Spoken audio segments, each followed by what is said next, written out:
और भी बड़ी खबर इस लिहाज से कि जापान की प्रधानमंत्री जो कि सनाए ताकाची हैं, वो 16वें भारत जापान वार्षिक शिखर सम्मेलन में हिस्सा लेने के लिए 3 दिनों की यात्रा पर आज शाम नई दिल्ली पहुंचेंगे। ये शिखर सम्मेलन दोनों पक्षों को द्विपक्षीय सहयोग के सभी पहलुओं की समीक्षा और सुदृढ़ीकरण करने और आपसी हित के क्षेत्रीय और वैश्विक मुद्दों पर विचारों का आदान प्रदान करने का अवसर प्रदान करेगा। प्रधानमंत्री ताकाइची का ये भारत की पहली आधिकारिक यात्रा है। अपनी यात्रा के दौरान ताकाइची की मुलाकात प्रधानमंत्री नरेंद्र मोदी से होगी। दोनों नेताओं के द्विपक्षीय संबंधों में हुई प्रगति की समीक्षा करने और प्रमुख क्षेत्रों में सहयोग को और गहरा करने के तरीकों पर चर्चा करने की उम्मीद है। इसके बाद समझौता ज्ञापनों का आदान प्रदान किया जाएगा और संयुक्त प्रेस विज्ञप्ति जारी की जाएगी। ताकाइची की यात्रा पिछले वर्ष अगस्त में 15वें भारत जापान वार्षिक शिखर सम्मेलन के लिए प्रधानमंत्री नरेंद्र मोदी की टोक्यो यात्रा के बाद हो रही है। ये यात्रा भारत जापान विशेष रणनीतिक और वैश्विक साझेदारी को और मजबूत करने के लिए दोनों देशों की साझा प्रतिबद्धता को दर्शाती है। तो आज दिल्ली पहुंचेंगी जापान की प्रधानमंत्री और भारत जापान वार्षिक शिखर सम्मेलन बेहद महत्वपूर्ण है। दोनों देशों के बढ़ते रिश्तों को ध्यान में रखते हुए भारत जापान संबंधों को एक नई रफ्तार देने के लिए। मुझे आपको पता है कि वो कौन से देश हैं जिनके साथ भारत लगातार केवल वार्षिक शिखर सम्मेलन करता है? जापान और रशिया। सिर्फ दो ही देश हैं पूरी दुनिया में जिनके साथ भारत केवल इन देशों के साथ, जापान और रशिया के साथ वार्षिक शिखर सम्मेलन करता है। और शिखर सम्मेलन यानी सर्वोच्च स्तर पर जो देश के मुखिया हैं, हाँ, बिल्कुल, इधर से प्रधानमंत्री, रशिया के राष्ट्रपति या फिर भारत के प्रधानमंत्री और जापान के प्रधानमंत्री सर्वोच्च स्तर पर मिलते हैं। शिखर वार्ता इसलिए कहते हैं। और दोनों देशों के जो संबंध आप समझिए कितना सीरियस हैं। हर वर्ष सर्वोच्च स्तर पर मिलना। पिछले वर्ष टोक्यो में प्रधानमंत्री मोदी थे, इस वर्ष जापान के प्रधानमंत्री यहाँ पर हैं नई दिल्ली में। और शिखर सम्मेलन दोनों देशों के लिए कितना महत्वपूर्ण है, अब उस पर निगाह डालते हैं। दरअसल ये समिट सबसे महत्वपूर्ण है क्योंकि ये वार्षिक उच्च स्तरीय बैठक, इसमें भारत के प्रधानमंत्री और जापान के प्रधानमंत्री मिलकर द्विपक्षीय संबंधों की समीक्षा करेंगे और अगले कुछ वर्षों की रणनीतिक दिशा भी तय करेंगे। इस सम्मेलन में मुख्य रूप से कई बड़े मुद्दों पर चर्चा होती है। सबसे बड़ा मुद्दा होता है आर्थिक सहयोग, निवेश बढ़ाना, व्यापार को आसान बनाना और नई तकनीकों की साझेदारी करना। पिछले कुछ समय से जापान ने भारत के बड़े स्तर पर निवेश बढ़ाने और आर्थिक साझेदारी को मजबूत करने की प्रतिबद्धता दिखाई है और इसके साथ ही रक्षा और सुरक्षा सहयोग भी इन वार्ताओं का एक बड़ा हिस्सा होता है। दोनों देश इंडो पैसिफिक क्षेत्र में स्थिरता और शांति बनाए रखने के लिए मिलकर काम करते हैं। क्वाड जैसे बहुपक्षीय मंचों में भी भारत और जापान एक साथ जुड़े हुए हैं। आजकल लगभग सभी शिखर सम्मेलनों में सेमीकंडक्टर, एआई और हाईटेक मैन्युफैक्चरिंग जैसे क्षेत्रों पर खास ध्यान दिया जा रहा है ताकि चीन पर निर्भरता कम कर सप्लाई चेन को मजबूत किया जा सके। कुल मिलाकर ये शिखर सम्मेलन सिर्फ कूटनीतिक बैठक नहीं बल्कि भारत और जापान के बीच व्यापार, सुरक्षा, तकनीक और वैश्विक रणनीति को जोड़ने वाला एक बड़ा मंच है। और यही वजह है कि दोनों देशों के लिए बेहद महत्वपूर्ण है। तो सप्लाई चेन मैनेजमेंट ये शायद इस वक्त पूरी दुनिया के समक्ष सबसे बड़ा मुद्दा है। कैसे हम एक देश के ऊपर निर्भरता को कम करें, कैसे अलग अलग पार्टनर यानी सहयोगी देशों के साथ समझौते करें, क्रिटिकल मिनरल्स की माइनिंग, उसके बाद उनका एक्सट्रैक्शन और उसके बाद सप्लाई चेन दुरुस्त करना। ऐसे में भारत एक बड़े विकल्प के तौर पर उभर रहा है।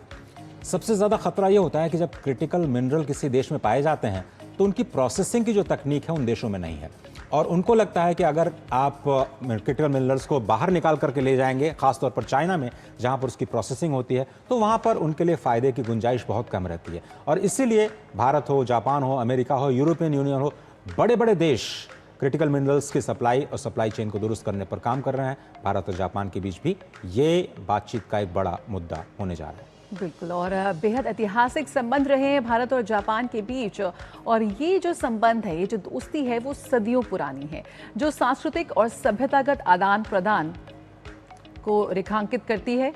तो भारत जापान संबंध लोकतंत्र, स्वतंत्रता और कानून शासन, साझा मूल्य और साथ ही आध्यात्मिक जुड़ाव और स्वतंत्रता, लोकतंत्र और कानून के शासन के प्रति सम्मान जैसे साझा मूल्यों पर आधारित है।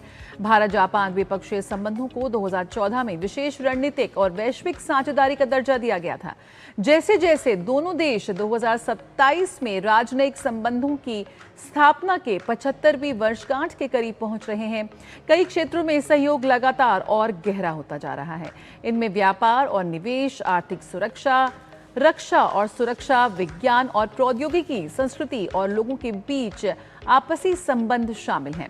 भारत जापान व्यापक आर्थिक साझेदारी समझौता 1 अगस्त 2011 को लागू हुआ था। 2025 और 26 में द्विपक्षीय व्यापार 27 अरब डॉलर से अधिक हो गया। जापान भारत में 5वां सबसे बड़ा निवेशक है, जिसने अप्रैल 2000 और मार्च 2026 के बीच 48.17 अरब डॉलर का निवेश किया। सांस्कृतिक सहयोग भी मजबूत बना हुआ है। जापान के लोग योग समेत भारतीय संस्कृति में गहरी रुचि रखते हैं और बौद्ध धर्म और सांस्कृतिक प्रतीकों के माध्यम से जुड़ाव महसूस करते हैं।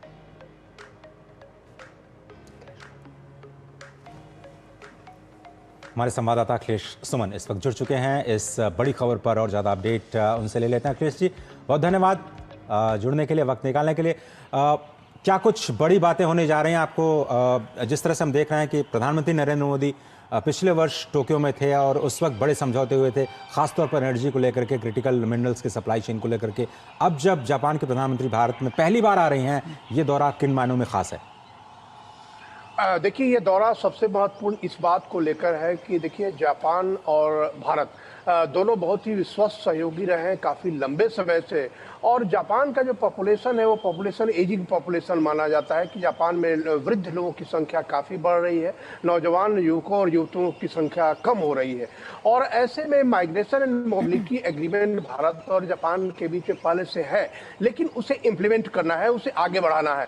तो अभी जापान के विदेश मंत्री कुछ दिन पहले आए थे भारत, और उसके बाद कल और आज भी एक फोरम की स्थापना हुई है, भारत ने स्थापना की है। वो है कि जो ह्यूमन रिसोर्स मोबिलिटी फोरम, उस ह्यूमन रिसोर्स मोबिलिटी फोरम में जापान भी भाग ले रहा है। कल भी जापान के यहाँ जो राजदूत हैं वो शामिल थे उसमें, आज भी रहेंगे वो।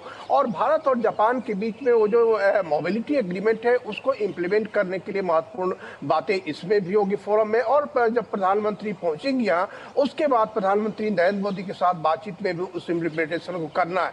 तो एक जापान की जो जरूरत है उस जरूरत को भारत पूरा कर सकता है। हालांकि जापान अन्य कई देशों से भी इस तरह की जरूरतें पूरे करने की इच्छा रखता है, लेकिन भारत में चूंकि एक दक्ष जो कह सकते हैं कि नौजवान नौयुवतियां हैं, उनको जापान की जरूरत है। तो यह एक बड़ा समझौता हो सकता है दोनों देशों के बीच में कि कैसे इसको इम्प्लीमेंट करना है। दूसरी जो महत्वपूर्ण बात है, देखिए कि जो अभी जो पूरी वैश्विक स्थिति है, उस वैश्विक स्थिति में एक तरफ स्टेट ऑफ हॉर्मुज में जो क्लोजर अभी भी है, अमेरिका और ईरान के बीच में जो तनातनी है अभी भी है, और उसकी वजह से जो संकट आया है, अल्टरनेटिव एनर्जी की खोज हमें दोनों को, भारत और जापान दोनों को करनी है। और उसके अलावा जो अल्टरनेटिव एनर्जी के बनाने में उसमें जो मिनरल्स लगने हैं, उन मिनरल्स को हासिल करने में भारत और जापान किस तरीके से सहयोग करेंगे, इस सहयोग पर भी विशेष रूपरेखा की बातचीत हो सकती है। रक्षा सहयोग पर भी भारत और जापान के बीच में बात होगी, इस बात की है संभावना। लेकिन रक्षा सहयोग जो होते हैं उसकी घोषणा आमतौर पे जो शिखर बैठके होती है उसमें नहीं होती है कि क्या हम खरीदेंगे, क्या वो हमसे सहयोग लेंगे। लेकिन एक मोटे तौर पे उसका जो नीतिगत होता है बातचीत, उस पर की जाती है बातचीत। और एक जो व्यापक रणनीतिक सहयोग है, जो इंडो पैसिफिक में जिस तरीके से सहयोग भारत और जापान करते रहे, क्वाड के माध्यम से भी और क्वाड से इतर भी, तो इस मसले पर भी महत्वपूर्ण चर्चा होने की संभावना है। तो देखिए, भारत और जापान के प्रधानमंत्री जब मिल रहे तो आज वो शाम को पहुंचेंगी और कल प्रधानमंत्री नरेंद्र मोदी के साथ शिखर वार्ता होगी। तो एक विस्तृत चर्चा अंतर्राष्ट्रीय मुद्दों पे, क्षेत्रीय मुद्दों पे, आतंकवाद के मसले पे और उसके अलावा बायलैटरल रिलेशनशिप पे एक व्यापक चर्चा होने की संभावना है। बिल्कुल अखिलेश जी, दोनों बड़ी महाशक्तियां हैं और जब दो लोग मिलते हैं तो केवल द्विपक्षीय संबंधों तक ये वार्ताएं सीमित नहीं होती हैं। लेकिन अब वो बड़ी बात कर लेते हैं जिन पर सबसे बड़ा फोकस इस बार भी दिख सकता है, जो बुनियादी ढांचे में जापान का निवेश है। चाहे आप मेट्रो की बात करें या फिर बुलेट ट्रेन परियोजना की बात करें, दिल्ली मुंबई इंडस्ट्रियल कॉरिडोर की बात करें, एक बड़े सहयोगी के तौर पर जापान सामने आया, एक विश्वस्त सहयोगी के तौर पर आया है। बहुत से सस्ते लोन ओडीआई के जरिए हमें मिलते हैं। क्या प्रगति हो सकती है या तेजी हो सकती है उन प्रोजेक्ट्स में जो जापान, क्योंकि जापान के लिए भी मौके नहीं है बहुत ज़्यादा निवेश के, बॉन्ड मार्केट उनका हिला पड़ा है, अमेरिका उतना अब भरोसेमंद रह नहीं गया है वहाँ के मार्केट्स। तो भारत एक बहुत ही विश्वसनीय दोस्त के रूप में मदद कर सकता है जापान की भी।